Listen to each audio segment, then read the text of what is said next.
Hi friends, today we are going to see how a conversion reactor works and how it impacts the material balance of a given process or given process streams.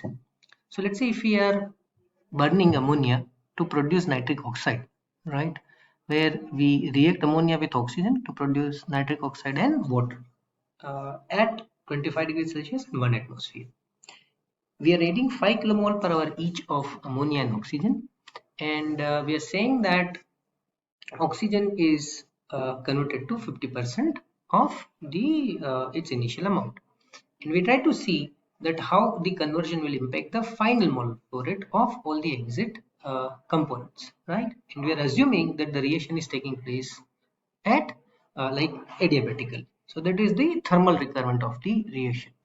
How do we do this? With the help of a process simulator. So we can actually solve this using conventional equations.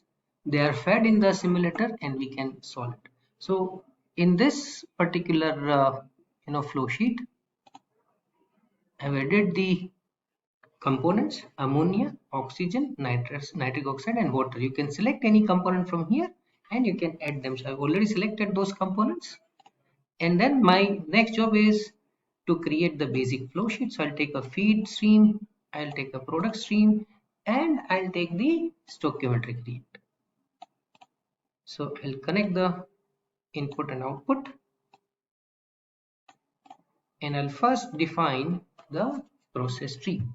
So feed stream, which is my stream number 1, my temperature for that is 25 degrees Celsius, pressure is 1 atmosphere, right? And I'll be adding ammonia and oxygen 5 moles each. So this becomes my inlet stream. Now I'll click on this stoichiometric reactor. There are three thermal mode: adiabatic, isothermal and non-adiabatic, non-isothermal, for which we are supposed to provide the amount of heat which is being exchanged. So in the given problem statement, it is mentioned that the reaction is adiabatic. We will click on this radio button. Our key component will define as oxygen, and the conversion will say is 0.5 or 50%. So the green color tells you that this is the amount of information which you have to supply minimum. Now you have to provide the reaction of this particular process. So we have to add the stoichiometric coefficient. Stoichiometric coefficient for this particular reaction: 4 moles ammonia, 5 moles oxygen, 4 moles of nitric oxide and 6 moles of water. And then we press OK. So we are ready with the basic setup, right? You must have noticed that I have given negative values to the reactants and positive values to the products, so that the HYSYS can understand that ChemCAT can understand that ammonia and oxygen are the reactants and nitric oxide and water are the products. I'll select this and I'll say run selected, and I've got the answer. I'll go to this and I'll be able to say that these are my answer. Now this you can verify with your manual calculation. If we want to see the impact of, let's say, the conversion, so if I want to see the impact of conversion, what I can do is I can just change this from 0.5 to, let's say, 0.2, press OK, run selected, and I'll get the answer accordingly. So you can see that oxygen is converting accordingly. Oxygen is the limiting reactant which we have kept, and accordingly ammonia, nitrous oxide and water are being produced. And you can also you should appreciate that as I change the conversion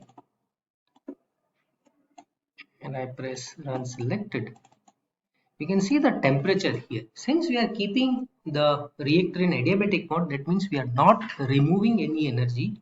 The amount of energy which is liberated per mole of reactant which is being reacted is getting converted into the temperature of the outlet. So as you can see that as I decrease the conversion, that outlet temperature would be decreasing.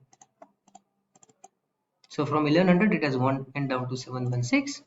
So my conversion, if I want to keep my process adiabatic, my conversion can also be limited by the outlet temperature. So there are certain things which you can learn with the help of simulator, which you may not be able to look otherwise. So our basic motive was to see the metal balance. However, while you run it with the help of a simulator, you can also target any such thing.